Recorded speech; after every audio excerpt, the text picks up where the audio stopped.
to Pulpit's Marriage Enrichment series, and today we're going to talk about forgiveness. Our scripture is coming from Ephesians chapter 5, verses 25 to 29. Husbands, love your wives, even as Christ also loved the church and gave himself for it, that he might sanctify and cleanse it with the washing of the water by the word, that he might present it to himself a glorious church, not having spot or wrinkle or any such thing, but that it should be holy and without blemish. So ought men to love their wives as their own bodies. He that loveth his wife loveth himself. For no man ever hated his own flesh, but nourished it and cherished it, even as the Lord the church. Good evening, and we're talking about forgiveness today and the concepts of marriage. Paul gives a perfect picture in Ephesians chapter 5 of what God expects in a marriage, and he talks about how men ought to love their wives and how women should submit and ought to respect their husbands. And in a perfect marriage, that would be great. But we do know that there are times when we hit rough waters. We do know that there are times when we face opposition in the marriage, whether it be a disagreement, whether it be a disappointment, or even if we just feel unsatisfied. So what do we do when we come across these situations? How do we handle these situations? Well, the first thing I tell you is that we must have forgiveness. What is forgiveness? Well, forgiveness is a canceling of a debt, the releasing of a need or a desire to have restitution. Whenever we're disappointed or whenever we're hurt or offended, it is nature for us to feel that there's got to be some compensation for the pain and the distress that has been caused. But we have to understand that really there is no debt that can ever fully repay an offense.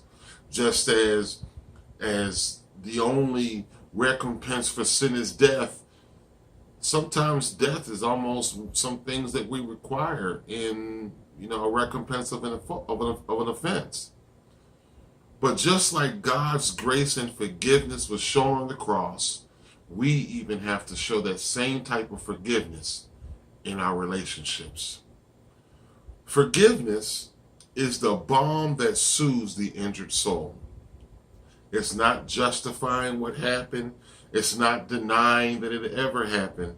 And it's not simply trying to simply understand why it happened. But forgiveness is a release that unhooks the offense from the soul. So how do we extend this forgiveness? How do we give this forgiveness? Well, the first thing we do is we speak it. Words are not useless. Proverbs 18:21 says, death and life are in the power of the tongue. We can speak forgiveness, which is giving life. And when you do that, when you speak forgiveness, especially in your relationships, you're speaking life back into your relationship. You're saying that this debt, I'm not going to hold over your head. I'm going to release you from any recompense. Because I love you, I'm going to release you. John 3:16, for God so loved the world that he gave his only begotten Son, that whosoever should believeth in him would not perish, but have everlasting life. In our relationships, we have to give that forgiveness. We have to release that person from the offense. In this forgiveness, we ought to be specific about why we were hurt. If Paul says in Ephesians chapter 4, he says, be angry, but sin not. And let the sun not go down on your wrath. Don't let it set on your wrath. That means don't hold it in. Don't wait till tomorrow. Talk to your significant other about what is bothering you, what offense that they have. Be specific in what the offense is. A person never knows what they did wrong unless it's brought to their attention. So we forgive, we're specific about what was done and how to fix it. I'll leave you with this.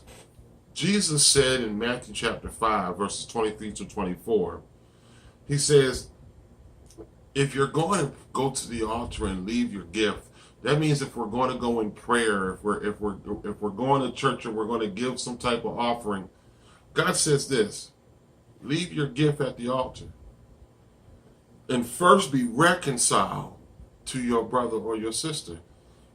In other words, we don't want the gift that we want to give God to be tainted with unforgiveness in our heart.